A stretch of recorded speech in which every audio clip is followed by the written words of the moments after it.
kuanzia hapa nikimaliza kuongea tu yanaanza kutokea, maana yake anakuwa anasubiria maelekezo tu na ruhusa ya waliokuwa naomba. Mambo 10 mfululizo yatatokea. Kwa hiyo nimeandika hapa na utayaona waziwazi. Jambo la kwanza ambalo Mungu amerifunua kwenye maombi haya na amerisemea na amezungumza namna gani itakuwa ni picha ya mji wa Yeriko. Kwenye kitabu cha Yoshua kulikuwa na mji unaitwa mji wa Yeriko. Mji wa Yeriko ulikuwa ni mji wenye nguvu, wenye mfalme mwenye nguvu. Na walipokuwa wakitoka Misri wana wa Israeli, walipokaribia Yeriko, maandiko yanasema Yeriko ulikuwa umefungwa kwa sababu ya wana wa Israeli. Au kufungwa kwa sababu ni utaratibu wao. Inaonekana kuna mikazo aliongeza, kuna vitu alivyoongeza na sababu ilikuwepo. Yoshua sura ya 6 kuanzia mstari wa 1 iko kwenye skrini yako. Basi Yeriko ulikuwa umefungwa kabisa. Sio kufungwa kidogo, unafungwa masaa 3 unafunguliwa, umefungwa kabisa, sema kabisa. Na sababu ipo hapo. Kwa sababu ya nani? Hapana mtu aliyetoka wala hapana mtu aliyeingia. Sababu ya msingi iliyosababisha mji ufungwe, ambao mara zote ulikuwa kawaida, ni nini? Huu mji wa Yeriko una rangi moja wapo kwenye hii bendera ya taifa. Huu mji, na ni hii niliyoishika. Wewe angalia vizuri nimeishika ipi. Huu mji wa Yeriko una watu ambao ni wataalamu wa mambo ya rohoni. Walishaona kwamba kuna nyota inatokea, na hii nyota ina nguvu, na piga huwa nyota hii itauchukua Yeriko. Sema nyota hii itauchukua Yeriko.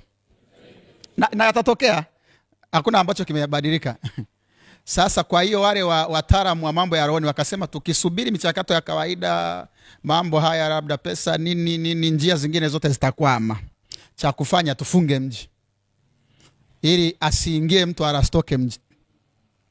Sasa wakati mji unapofungwa, usisahau kuna kuwa tayari kuna watu wanaoendesha mji. Kwa hiyo manake wanaotaka kuingia wasiingie, wanaotaka kutoka wasitoke. Ninaongea hivi namna hii, hiyo ndo lugha ya Mungu. Kwa hiyo Yeriko wakafanya kitu mwezi Januari. Wakafunga mji kabisa. Umenielewa?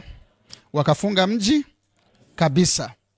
Sasa ambacho walikosea kwenye kufunga mji, hawakufunga kwa sababu ni hekima yao, walifunga kwa sababu ya hofu. Na kuelekeza sasa, mji ulifungwa kwa sababu ya wana wa Israeli, sio kwa sababu ni utaratibu. Kwa hiyo ukishaona mji unafungwa kwa sababu sio kwa sababu ni utaratibu wao, unafungwa kwa hofu, wewe una uhakika huo mji umechukuliwa tayari. Amen. Nakwambia sasa uhalisia. Kwa hiyo mji umeshachukuliwa. Yani kinachotokea ukifunga mji unaongeza muda, ila uzui mji kufanyaje? Kuchukuliwa. Mji umechukuliwa tayari. Yani kiasi kwamba hata wahusika wenyewe wanajua mji umeshachukuliwa. Yani hapo anachokifanya ni zile harakati za mfamaji. Hata mtu akidumbukia kwenye maji huwa hakubali kufa, atajaribu kushika hata mawimbi. Sijui umenielewa? Yani haelewi kwamba mawimbi nayo ni maji, ila atashika hata wimbi ili limuokoe, lakini ndo anazama hivyo. Ndio maana utaona mikono inafanya namna hii. Lakini mwisho wa siku wakufa anakufa na maji yanashinda. Sema amen. Hiki ndicho kitakachotokea. Kwa hiyo watu wa Yeriko walifunga mji, ila ni kwa sababu ya hofu ya wana wa Israeli. Yeriko nakwambia umeshaelewa, nimekugusia, nimekuonesha Yeriko, lakini pia wana wa Israeli. Wana wa Israeli lazima unajua ni watu wenye agano na Mungu. Ni watu ambao Mungu amewapa.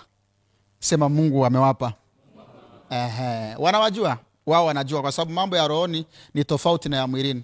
Huko mwilini nyinyi mnasubiria tarehe fulani ili mjue. Watu wa rohoni wanajua kabisa kwamba nimeona nyota upande wa mashariki, amezaliwa mfalme. Wanajua kabisa. Kwa hiyo walifunga kwa ajili ya wana wa Israeli. Nikisema wana wa Israeli maana yake ni movement kubwa ya Mungu ambayo ni zaidi ya mtu mmoja. Huyo mtu mmoja atakaye kwenda kuchukua Yeriko ni mtu, ila kiuhalisia atakwenda kwa sababu ya maombi ya watakatifu, kwa sababu ya uwekezaji wa kanisa. Kwa hiyo wao walifunga mji kwa ajili ya mtu, ila hawajui kwamba mtu hawezi kuwa mtu bila uwezesho. Ndio maana wanaitwa wana wa Israeli. Sitaongea sana. Wana wa Israeli wa sasa hivi mnawafahamu. Ukisoma Warumi 11 unafahamu wana wa Israeli wa sasa hivi. Kulikuwa na wale wa asili wakang'olewa, wakachomekwa wale wengine wanaitwa mataifa. Siwezi kuendelea zaidi hapo. Tofauti na hapo nitaongea kama wanadamu wengine. Sasa sitakuwa nimeongea kama mtu wa roho. Sasa kwa sababu mji ulifungwa kwa ajili ya hofu, na ni hofu ya mji kuchukuliwa.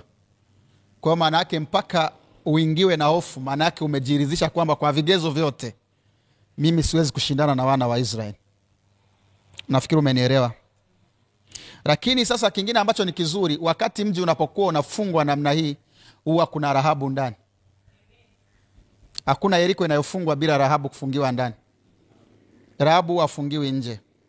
Kwa mle ndani kuna akina Rahabu ambao wamepigwa na butwaa kwa sababu ya mji kufungwa. Na wako ndani mle ndani. Wanajua kabisa kilichosababisha tufunge ni kwa sababu ya wana wa Israeli. Kwa hiyo wao wako tayari kuwavujishia wana wa Israeli mambo yatakayosababisha mji uanguke ili uchukuliwe. Kwa hiyo ninaongea kuanzia muda huu, mambo kati yatakayotokea ni kwamba wale walioko ndani wataanza kusaidia kuangusha mji. Ninaongea hivi na utayaona, na vitakuwa vitu vya ajabu ajabu, lakini vitatokea. Watu walioko ndani, sio nje, walioko ndani. Wale ambao wanaonekana kama walisema ndio, hao ndio watakaoangusha mji. Kwa sababu ni utaratibu wa Mungu kutumia walioko ndani kuangusha mji. Wale walioko nje ambao hawana uwezo wa kuingia mjini, kazi yao ni rahisi, ni kufanya mazoezi ya kiroho.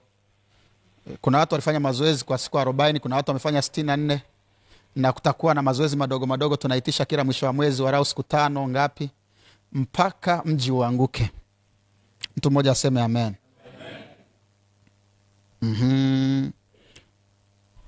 Haya. Kwa hiyo kama ilivyokuwa Yeriko, msaada utatokea mle ndani. Na ukuta utaanguka, na yule anayepaswa kuchukua mji atauchukua. Nakwambia atauchukua. Kibinadamu watu wanasema umefungwa kabisa. Kabisa, sema kabisa. Hilo limeshaisha. Safari ni kutafuta tu labda uungwaji wa mkono. Ila nakwambia ila halijaisha. Ni asubuhi na mapema sana. Ndio kwanza ni saa 11 na mechi iko saa 9. Sema amen. Jambo la pili ambalo Mungu amesema kupitia maombi haya baada ya mfungo wa siku 64, amesema jambo hili ni sawa na mbio za Ahabu na Elia kwenye Wafalme wa kwanza 18:43 hadi 46. Jambo lilojitokeza hilo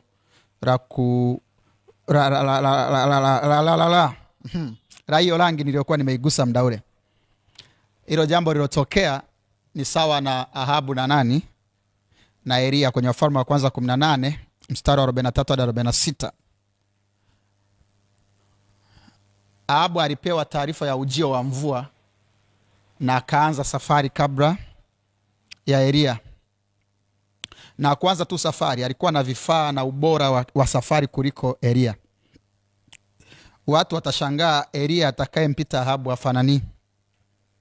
Narudia tena, watu watashangaa Elia atakayempita Ahabu kwa miundombinu na kwa kila kitu ambacho unakihitaji afanani. Kwa hiyo Ahabu ameanza mbio muda mrefu, ana vitu, ana kila kitu, resources ziko upande wake. Lakini mstari wa 46 ni final. Kuna mkono wa Mungu ambao alikuwa anaukusanya huyu mtu ambaye hana vifaa, ila ana mkono wa Mungu. Na ikija kufika mwezi wa 7, nimesemaje? Rudia tena kwa sauti. Hii haina unabii. Mwezi wa ngapi? Mtamuona Elia akimpita Ahabu. Ndio. Na atachukua nafasi ya Ahabu kuongoza watu kuingia Yezreeli. Jambo la tatu.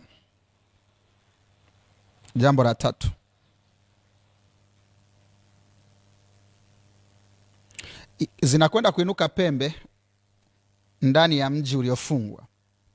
Zinakwenda kuinuka nini? Pembe ndani ya mji uliofungwa, zitakazoanza kubomoa mji, ambazo zilikuwa na nia ya kuipata nafasi lakini zikawa zimewahiwa. Zilikuwa na nia ya kuipata nafasi, lakini zikawa zimewahiwa. Zimo mle ndani pembe kibao, kwa sababu anachokisema Mungu ni kwamba walioanza mbio kabla ya wenzao, nia yao ni kuenda minimum mpaka na 40 hivi, 40 na kitu, kuseti system ambayo watakuwa wanabadilishana wao kwa kutumia mji wa Yeriko wenye rangi niliogusa kama mnakumbuka. Basi rangi hii. Kwa hiyo watu wamesha seti, anatoka huyu, anafuata huyu, anatoka huyu, huenda mpaka 2050. Na kuna watu mle ndani wana pembe, na watu wenye pembe wana marengo ya imani ya kiti. Watu wana ndoto zao. Watu wana ndoto. Nimewahi kusikia mwanadamu mmoja anasema yeye ana ndoto, alikuwa tangu chini elimu ya chini, ana ndoto arau sahi yake iwe kwenye kitu fulani. Mtu mmoja alisema alikuwa na ndoto kabisa. Sasa kama ambavyo mtu anaweza akawa na ndoto ya namna hiyo, kuna watu wana ndoto na bahati mbaya wamefungiwa mjini, wamefungiwa ndani ya mji. Sio kwamba walitolewa kwanza afu mji wako ndani ya mji. Kwa hiyo kinachotokea ni kwamba hawezi kufanya fujo mapema, kwa sababu fujo za mapema zitawaharibia. Wanasubiria siku kama 60 hivi, sitaongea zaidi ya hiyo namba, siku kama 60 hivi kuelekea mwisho wa maamuzi, halafu utaanza kuona pembe zinabomoa ukuta wa Yeriko. Ziko pembe zaidi ya 3 mle ndani, zitajitokeza muda ukifika. Jambo la ngapi tunakwenda? La 4 na 5? La 4. Jambo la 4 ambalo litatokea ni jambo zuri tu la baraka, japo litaacha vilio kwa wasiotaka kulia. Jambo la 4, wataanza kuanguka ghafla walio nyuma ya aliyekimbia mbio binafsi kabla ya mchezo kuanza na kupulizwa, na itasababisha kupulizwa upya kwa kipenga. Wataanza kufa watu walio nyuma ya aliyeanza mbio binafsi, na itapelekea, kwa sababu watakuwa ni watu tegemeo waliokuwa na muimpawa, itapelekea mchezo uanze upya. Sitaongea sana, yakitokea ndo nitaelezea. Si unaelewa sasa? Ni kwamba hii ilikuwa na maana hii. Unabii hauna maneno mengi. Unabii una lugha chache. Mene tekeri na peresi. Atakayeelewa elewa, asiyeelewa atajua mwenyewe. Unabii hauna maneno. Unabii una maneno kama haya: ajisifuye avahaye, avuaye asijisifu kama avahaye. Basi ndo unabii. Namba ngapi tunakwenda? Namba 5.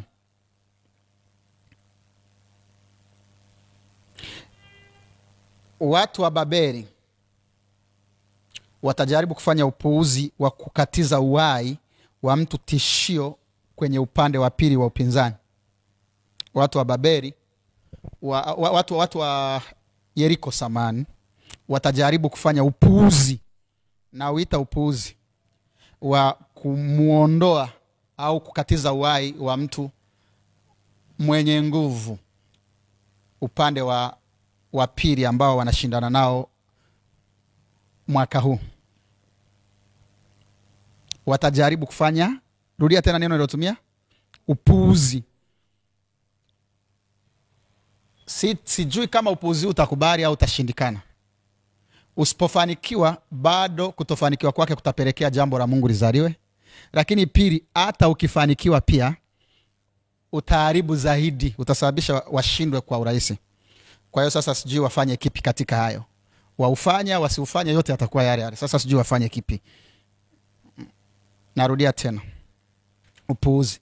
Na mtu huyo ambaye watapanga upuuzi huo ni mtu ambaye wakati tunaanza mfungo hakutarajiwa kabisa kwamba angeweza kuwa kiongozi mwenye mamlaka upande ule wa pili. Ila sasa tayari yupo na ana misimamo yake mizito isiyosikiliza ili wala lile. Akiliendea jambo apewi hera, apewi chochote, asikilizi lolote. Yaani yeye ni kama nyati, akisharenga amerenga mpaka aondoke na wewe. Sasa kuna upuuzi wa watu wachache watajaribu kuleta mashauri ya kukatiza uhai wake. Hilo jambo likitokea litakuwa faida kinyume chao, lisipotokea pia bado nguvu yake itakuwa sababu ya Yeriko kuanguka. Sitaongea zaidi. Sasa huo upuuzi tuendelee kuangalia kama